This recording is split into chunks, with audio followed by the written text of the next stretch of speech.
Sunday's deadline came and went. According to the Syrian Observatory for Human Rights, only rebel groups tied to the Turkish-backed National Liberation Front have withdrawn from the area.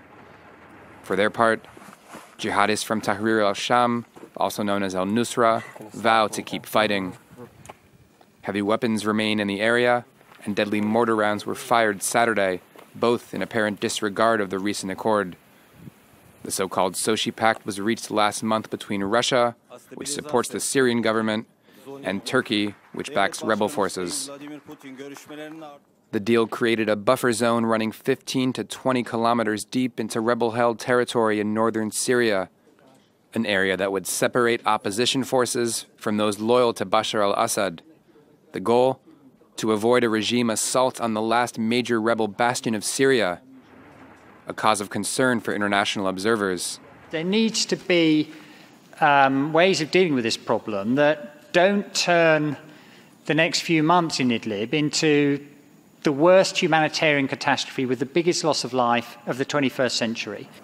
However, a regime offensive now looks increasingly likely. For Bashar al-Assad, the Sochi Accord is temporary. He says he's determined to retake the province. Last month alone, nearly 40,000 people fled the region. What is the situation on the ground as we speak in Idlib? Actually, the situation is still very, very complicated. As we heard a few seconds ago, rebels who are affiliated directly to Turkey accepted the deal, but jihadis didn't, or at least they are very unclear about it. And here what we see on the map, the blue dots are the Turkish surveillance points of the Turkish army, the red dots is the Russian army, the orange dots are the Iranian militias or the Revolutionary Guards. And what we see, the small black dots, is the area which is demilitarized area agreed upon between Russia and Turkey. First of all, we should know that when it was agreed upon, it should have been part in the Syrian held areas and part in the rebel areas. But today we see that all this area is inside rebel areas. So they lost all their first lines of defense, on one hand. On the other hand, Hayat Tahrir al-Sham issued a statement saying, without saying that if it accepts or not the deal, they still very flew about it, and they say that they appreciate the efforts of Turkey without naming Turkey, and they say that they will still be loyal to their foreign jihadis and they will not put down arms. So what I knew from local sources that I contacted there, either from Hayat Tahrir al-Sham or civilians, I knew that heavy weaponry is going to be retreated towards Idlib town, but jihadis will stay in this zone, including foreign jihadis.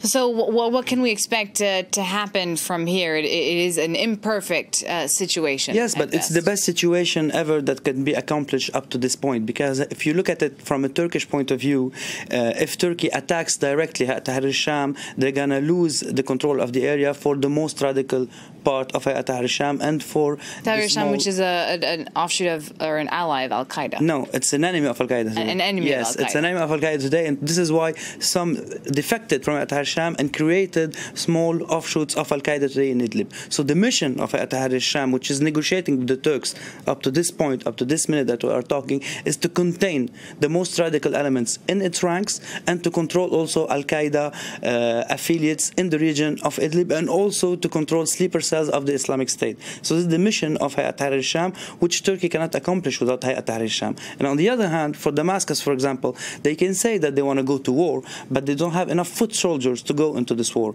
So what they can do, they can wait until the less radical elements confront the jihadis inside Idlib under their eyes and under their planes. And this is what mostly will happen, since they had confrontations many times before, because they don't have any political aim, united political aim for these factions. We have to remember that those factions, many of them were deported from Damascus area, from Hama area, from eastern Syria, and they're all put inside Idlib. So eventually they'll end up fighting together, and the problem between brackets will get solved. This is from the point of view of Damascus.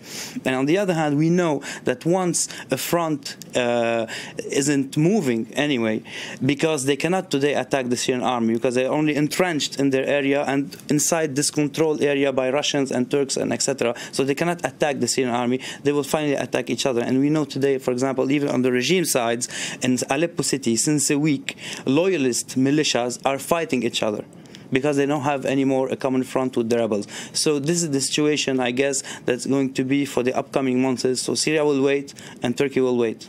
Thank you so much, Wasim Nasser, for those details on the situation in Idlib.